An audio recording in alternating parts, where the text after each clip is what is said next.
আসসালামু আলাইকুম ওয়া রাহমাতুল্লাহি ওয়া বারাকাতুহু।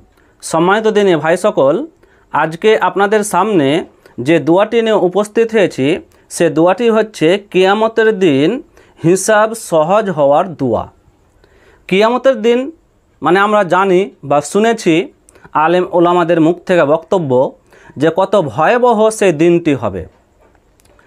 এই যে সূর্য আজকে এত উপরে, তারপরও এই সূর্যের তাপ আমরা সহ্য করতে পারছি না, কিন্তু এই সূর্য কিয়ামতের মাঠে আপনার মাথার 1 মাইল উপরে থাকবে। তাহলে আপনি ভেবে দেখেন তো যে সেই দিন আপনার অবস্থা কি হতে পারে। মানুষ পানির জন্য ত্রাহি ত্রাহি করবে, কিন্তু সেখানে কাউসারের পানি ব্যতিরিকে কোনো প্রকারের পানি থাকবে না।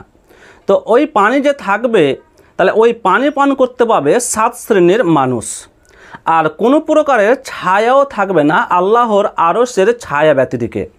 তো ওই ছায়ার তলে স্থান পাবে ওই 7 শ্রেণীর মানুষ, মানে ওই ছায়ার তলে স্থান এবং ওই পানি পান করতে পাবে 7 শ্রেণীর মানুষ। তো যদি ওই 7 শ্রেণীর মানুষের মধ্যে আপনি পড়েন তাহলে তো আপনার হিসাব সহজ হয়ে যাবে, তাতে কোনো সন্দেহ নাই। কিন্তু কিয়ামতের দিন তারপরেও মানুষ নাফসি নাফসি করবে যে হায় আজ আমার কি হবে, আজ আমার কি হবে। যদি আজকে আমার হিসাবটা সহজ হয়ে যেত, যদি আজকে আমি জান্নাতে চলে যেতাম। তো এই দোয়াটি আপনি বেশি বেশি করে পাঠ করবেন, তাহলে আল্লাহ সুবহানাহু ওয়া তাআলা আপনার হিসাবকে কিয়ামতের দিন সহজ করে দেবেন।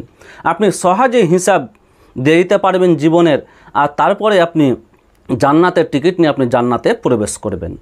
তো দোয়াটি আপনারা দেখেন, আমি স্ক্রিনে যে দিচ্ছি, আমি দোয়াটি বলছি, কয়েকবার করে শব্দগুলো বলবো যাতে আপনাদের মুখস্থ করতে সুবিধা হয়।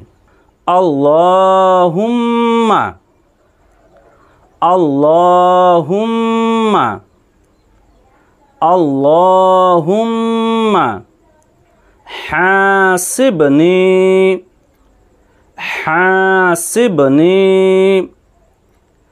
হাসিবনি হিসাবান ইয়াসীরা হিসাবান ইয়াসীরা হিসাবান ইয়াসীরা।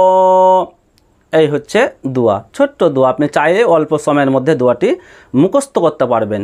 যদি এই দোয়াটি আপনারা পাঠ করেন তাহলে কিয়ামতের দিন সহজ হয়ে যাবে হিসাব দেওয়া। আপনি সহজেই আল্লাহ সুবহানাহু ওয়া তাআলার কাছে আপনি হিসাব দিয়ে দিতে পারবেন, আর আপনি জান্নাতে চলে যাবেন। তো সম্মানিত দিনী ভাই সকল, আপনারা দোয়াটি মুখস্থ করে নেবেন এবং বেশি বেশি করে পাঠ করার চেষ্টা করবেন। তাহলে আজকে এই পর্যন্তই, আবার পরবর্তী ভিডিওতে আপনাদের সাথে দেখা হবে। আল্লাহ সুবহানাহু ওয়া তাআলা যেন আমাদেরকে সুস্থ রাখেন, ভালো রাখেন। আসসালামু আলাইকুম ওয়া রাহমাতুল্লাহি ওয়া বারাকাতুহু।